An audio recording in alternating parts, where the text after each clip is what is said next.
Hello et bienvenue dans cette nouvelle vidéo. Alors aujourd'hui j'ai décidé de parler de quelque chose de spécial. On va parler des maths qu'on retrouve dans la nature. Alors je vais parler des habits, des coquilles et des fleurs. Si je te parle de suite des Fibonacci, tu vas quand même te dire je m'en fous, je ne fais pas les maths et ça ne me regarde pas. Pourtant, si je te parle d'une coquille d'escargot, je pense que ça te parle. Ou si je te parle d'une fleur, ça aussi, ça te parle. Alors donc voilà ce qu'on appelle suite de Fibonacci. Et voilà comment cette suite se représente dans la nature sur les coquilles d'escargot, sur les fleurs qu'on retrouve et qu'on sait bien que tout le monde aime.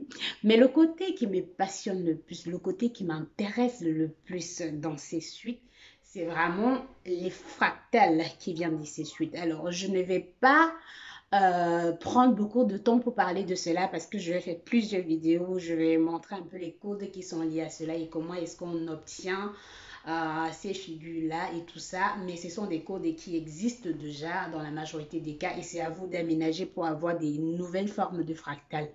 Je suis une amoureuse des pagnes et des tissus africains. Forcément, vous allez toujours le constater. Je ne fais pas des tissus africains, mais des motifs un peu plus de mélange. Et donc, je peux vous présenter cette photo. Et dans la majorité des vidéos que je fais sur ma chaîne YouTube, vous constatez forcément que j'ai plusieurs motifs. J'ai généralement toujours des pagnes. Et celui-là en particulier, quand j'ai parlé des fractales, il y a un collègue, un ami à moi qui pensait que je parlais de celui qui avait sur mon panier. Pourtant, je ne parlais pas de ça. Donc, ce matin, j'ai essayé de simuler plusieurs motifs et que je vais vous présenter. Et dans les motifs que je représente, les couleurs, c'est vraiment quelque chose que je vais faire de façon aléatoire parce que je vais utiliser, mais ce n'est pas ces couleurs-là forcément que je vais utiliser. Mais donc en simulant dans MATLAB par exemple, c'est ce que j'ai fait. Vous pouvez avoir les couleurs que vous voulez, juste choisir par exemple la couleur que vous voulez avoir à la fin. Donc voilà les motifs que j'ai obtenus. Pour ce premier motif, pour les gens qui ont l'habitude de porter des tissus par exemple qui sont faits à la main, ou des motifs qui sont faits à la main. Vous savez, généralement, c'est mamans qui font des motifs de façon artisanale. Ce qu'elles font, c'est qu'elles prennent généralement le tissu, elles vont plier et par exemple mettre dans la teinte qui a été utilisée. La différence justement avec ce motif, c'est juste que c'est quelque chose, c'est un fractal.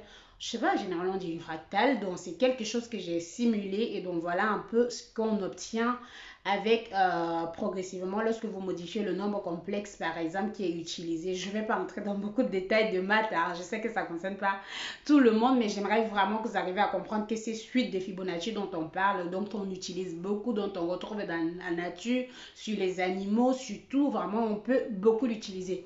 Et surtout nous, Africains, qui aimons beaucoup les tissus avec plusieurs mélanges, on peut être très très intéressé par cela. Donc voilà les motifs que j'ai pu obtenir et vous pouvez voir comment est-ce qu'on peut les incorporer dans un pain que vous portez. Vous serez à un moment donné capable certainement de se dire ok, je sais que ce motif vient de telle équation ou de telle autre équation de façon claire, mais bon, vous n'êtes pas obligé d'avoir les équations, vous pouvez juste attendre que le motif soit là et je vous expliquerai clairement l'équation qui a produit le motif que je vous présente. Donc voilà un peu les motifs que j'ai obtenus. Donc voilà, j'ai fait plusieurs, je pense que j'ai fait quatre et donc voilà un peu globalement, donc vous pouvez les voir tout ce que j'ai eu à présenter aujourd'hui. Et donc, pour ces motifs, c'est juste quelque chose que j'ai fait de façon aléatoire et simple. Donc, je prendrai de temps de faire des vidéos un peu plus complètes où je vais montrer vraiment le processus pour arriver à cela.